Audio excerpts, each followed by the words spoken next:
Assalamu alaikum wa rahmatullahi wa barakatuhu. Welcome yet again to another very exciting and insightful edition of Your Questions, where we answer pertinent questions that you have sent to us relating to our faith, our religion, and our community. Of course, I've been joined by Molvi Yusuf Abdul Khalik, who will do us the kind honors of answering our questions today. Molvi, assalamu alaikum wa rahmatullahi wa barakatuh. Wa alaikum assalam wa rahmatullahi wa Welcome barakatuh. to Your Questions today. Thanks so much. We have, so let's just go right onto it. Let's take our first question. A very, very interesting question, I must say.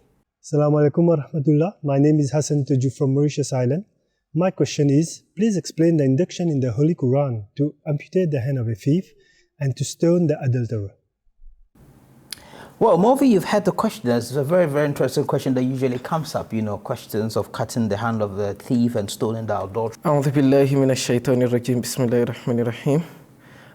That's a question, as you stated, that it's something people ask again and again, and they really want to know why would Islam say that the hand of a thief should be cut off, considering that to be a sort of wickedness or a harsh condition on a thief in Islamic injunction, and most especially that basically that's what people know of Sharia, cutting the head of thief and stoning an adulterer to death. But as a matter of fact, I need to take it one after the other.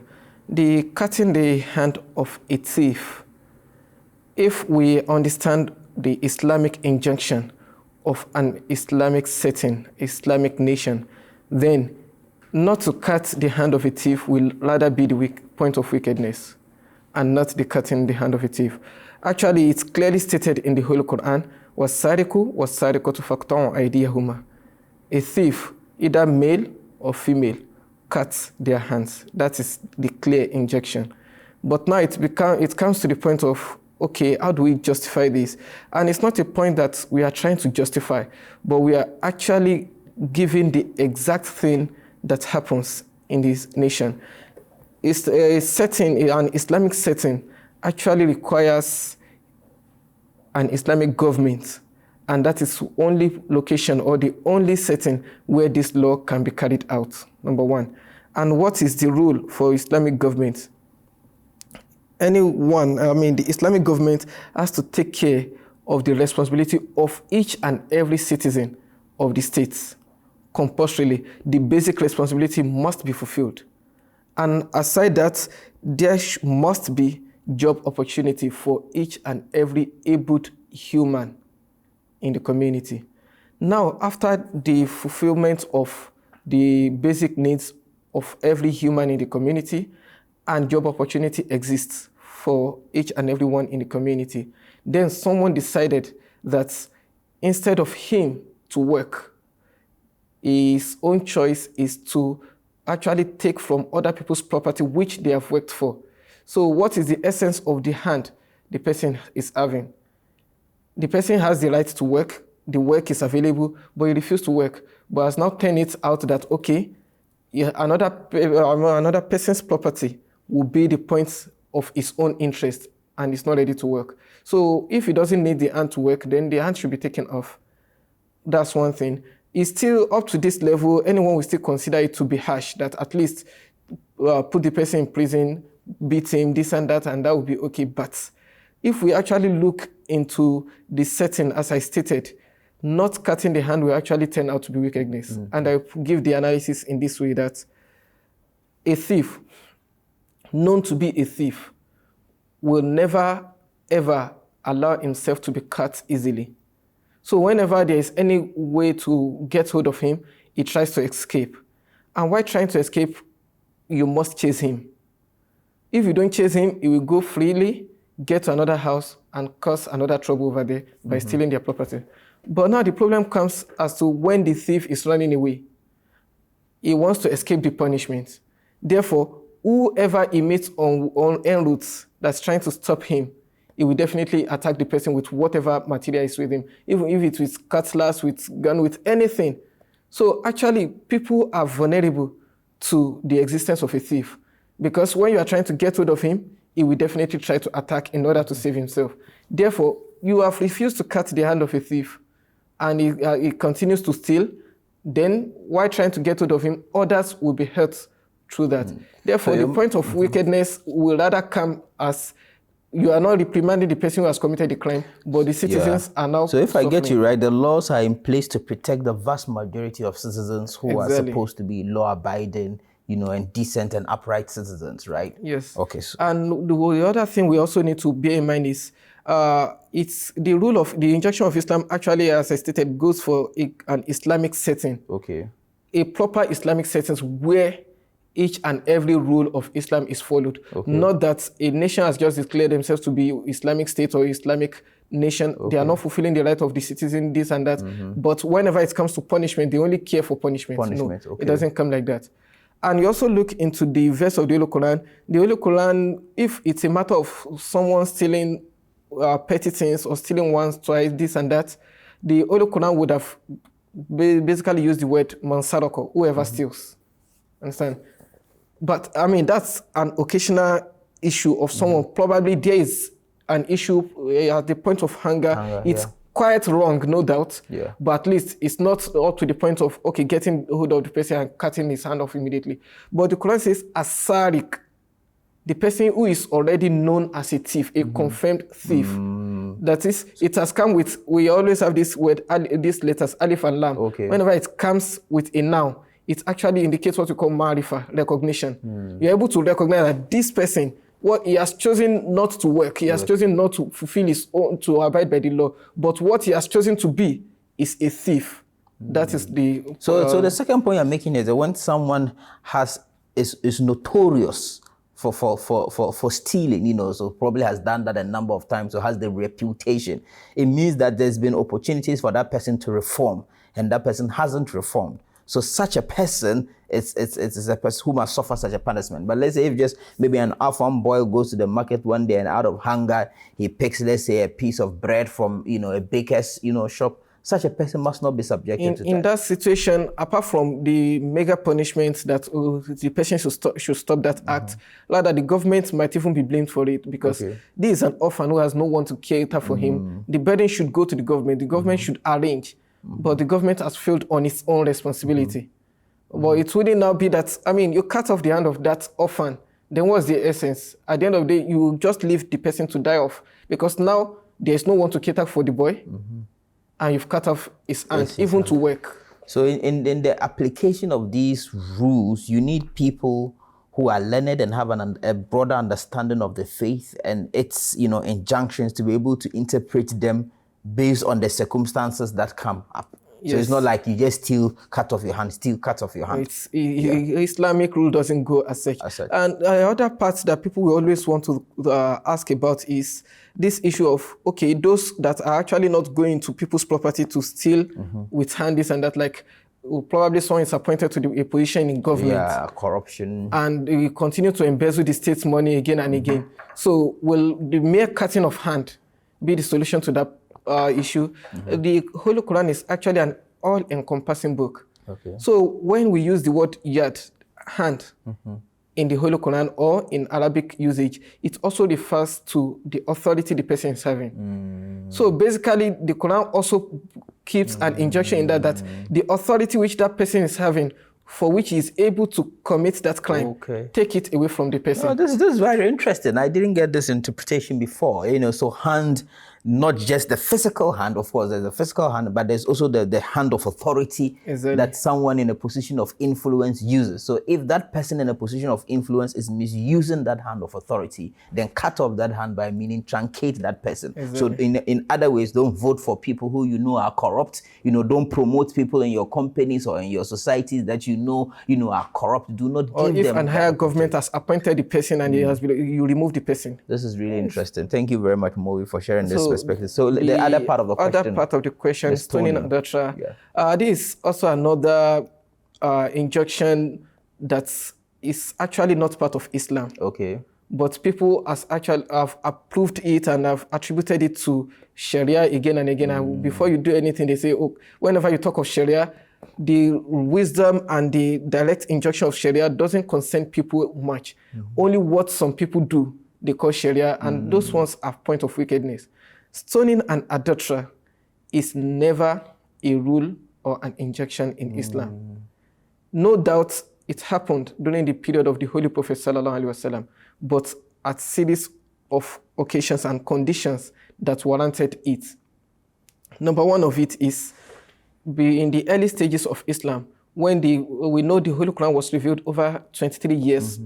Therefore, when a certain injection of the Holy Quran is not yet revealed, then the Holy Prophet ﷺ used to follow the law written in the Torah, known to be the revealed word of God Almighty. Interesting. So it is actually the law of the Torah that demands the stoning of adulterer, number one. When the Holy Quran, the verse of the Holy Quran based on fornication or adultery is revealed, the only injunction given is الزانية والزاني فاجلدوا كل واحد منهما مئة جلدة. That's in Surah An-Nur, chapter 24, verse 30 of the Holy Quran. That is, whoever commits fornication is an adulterer, male and female. The highest point of punishment given to them according to the Holy Quran is 100 lashes of cane. 100 lashes. And we are very sure the Holy Prophet sallallahu alaihi wasallam will never go against the clear injunction of the Holy Quran. Any injunction of the Holy Quran, the Prophet will not go against it. Now, it is still opined that probably after the revelation of this verse, the Holy Prophet still directed that someone should be punished as such. The clear points is what I stated. Number one, it's either the narration we had regarding that is wrong narration, because the Holy Prophet will never go against the injunction of the Holy Quran. The Quran has spelled out the punishment. The other thing is, when the Holy Prophet got to Medina, he was the Hakim, meaning the judge, the one to pass rule over everything.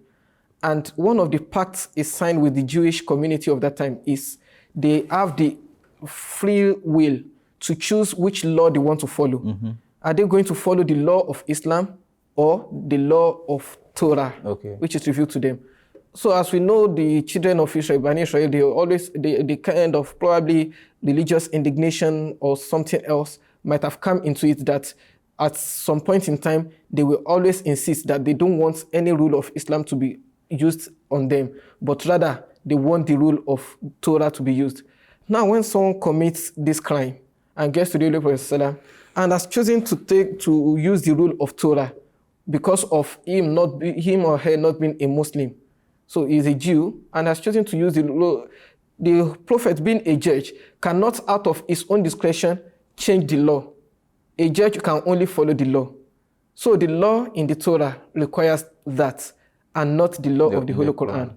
Therefore, it will never happen that the Holy Prophet will do anything that goes against the law. The law of the Quran is for whoever commits that crime and is to be punished for it, 100 lashes of cane should be given. But even with them, there are stringent conditions under which those punishments can be given. Definitely. Right? One of it is that there must be 4 witnesses. 4 witnesses, yeah. And this actually indicates, like the other aspect I was referring to the other time regarding the condition of a thief. This is also azania to wazani, meaning a confirmed person, who is known to be his attribute. He has become, he or she has that particular action as a confirmed action, he or she is already recognized with that action. Not that on certain occasion that anything that is doubtful is in it, no. And that will require that when you are talking of 4 witnesses, it means it has gone beyond personal crime, that he has done something within himself, but it has become a public display of shamelessness. So in order to stop this kind of thing, so the punishment has to be carried out so that everyone in the society will know that these people were punished for this particular crime and do not indulge into it as well. So that has to be cleared. Because getting 4 witnesses on a something like this is not easy. So this is not a crime that can be committed publicly. It's even if it to be committed as well, it will be in confinement. So to get 4 witnesses to it is actually very difficult. It is very interesting. And as usual, some of these topics can take the whole program and we have to move on to the next question. But I just want to share another perspective that I read by a prominent Islamic lawyer. I don't remember his name, but he was taking it from the very academic point of view. And he was making the point that if you look at Islamic laws over the years, today when we think of our society, we have police and other law enforcement authorities. In those times, they didn't really have those law enforcement kinds of authorities. So laws were very powerful to serve as deterrents to society so that society doesn't, devolve into some level of, behavior. So his argument was that if you looked at a lot of the Islamic laws, they were really laws that were to make society orderly in a way. And that if you look at all the years that Islam has been in existence, you may probably be able to count the number of times people have been subjected to those punishments, because if you are following the requirements of those punishments, it is really difficult to convict people. And his academic point was that an important aspect of those laws was to serve as a powerful deterrent so that society can always One thing to also notice in that is actually that Islam always has its focus on virtue. Virtue. Yeah. So it's not always on, you don't commit this crime, you don't commit that crime. No. Islam will actually open the right way, that this is the right way to follow. The injunction to get married is there. Yeah. The injunction to get married at any point in time is there in Islam. The ease, the means, and everything to get married. Then the injunction that male and female should guard themselves from such thing, like even exposure that can actually tempt one another to it. The injunction of Islam is already there. Then you break all rules regarding virtue, one after the other. Talk of the injunction of marriage, the injunction of purity, the injunction of hijab, and the likes. You break everything before the person is able to commit that crime. And now the person is able to commit the crime to the point of being known for the crime.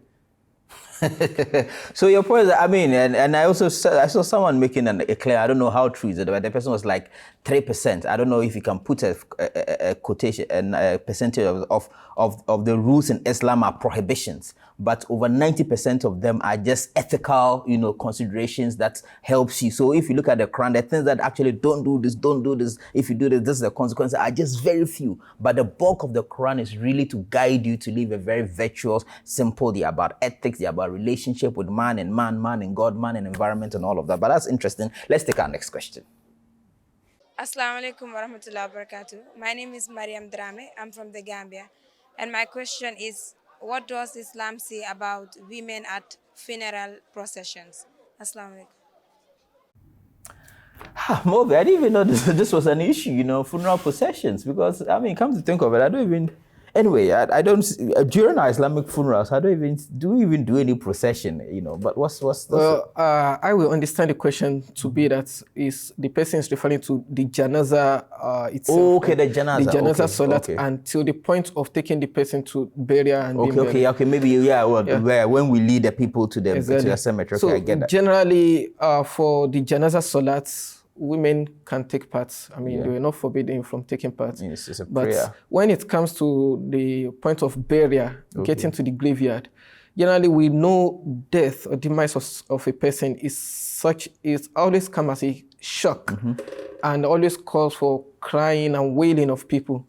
Therefore, with that, the extent to which female can bear the pain is quite different from that of male.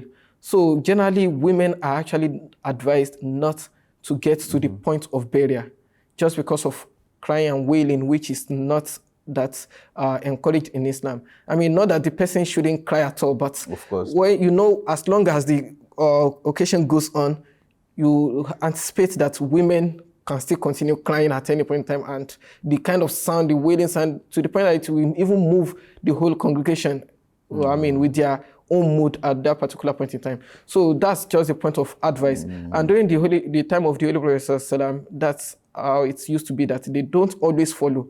But that doesn't mean that if the Prophet saw any female during that occasion, and the female is able to comport herself, then the Prophet will send her back. No, we never had any occasion that the Prophet sent her back, despite the fact that he didn't encourage it. Okay. So it's not a matter of haram necessarily, no, right? it's not as such. It is just that the Prophet didn't encourage them to go just for the mood which they may be in, they might be in. And at the same time, even if a man is also of that nature then it would be advisable that the man doesn't even get to the burial ground as well.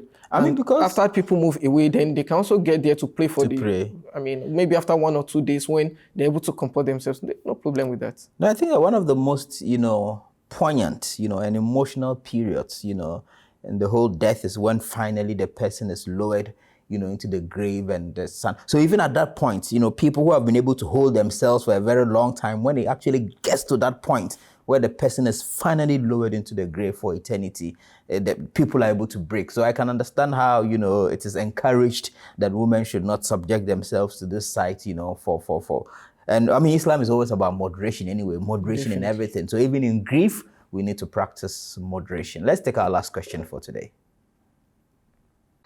Assalamu alaikum warahmatullahi ta'ala barakatuh. In this pandemic season or period, can we offer virtual congregational prayers? Moby, this is a very interesting question, and I've actually had it in my mind. I remember in the heat of lockdown when we couldn't move, for Juma prayers, we used to watch, Huzur on Friday prayers. I used to wonder, can one just follow and continue praying? What is the perspective on that? Directly, as a direct answer, virtual congregational prayer is not permissible in Islam. You can't do it at all. Okay. And logically, it wouldn't be permissible because when we are talking of the arrangement of salat, like at first you must have an imam before you. So let's say you want to follow through TV, this and that, then the imam will actually be facing you, or you are standing behind a TV. So you're actually praying behind the TV, not behind any imam. That's one thing. The other thing is the location where you are as well could be in front of the imam. Could be in front of where the imam is located. And considering the globe, how the shape of the globe is, it means if someone is leading, let's assume someone is leading the salat in the Kaaba area in Mecca, and the other person is in any part of the world, then looking at it from any angle, at an opposite angle, the person will actually be in front of the imam. So apparently, it is not permissible. You cannot take feed through radio or through TV. But there could be a situation that, for example, during the COVID era, as you mentioned, if there is a building, adjoining with the mosque, just like the female section in a mosque, when the imam is leading with microphone, through the wired or wireless microphone, the voice gets to the female section. So if houses are also attached to the mosque as such, you can in that moment of constraint, exactly, but not to discourage any form of congregational prayer. Like it's just that particular constraint. Otherwise, okay, Moby, thank you very much. Our time is up. Viewers, thank you very much for joining us on this edition of Your Questions. Join us again for other editions. Assalamu alaikum wa rahmatullahi wa barakatuhu.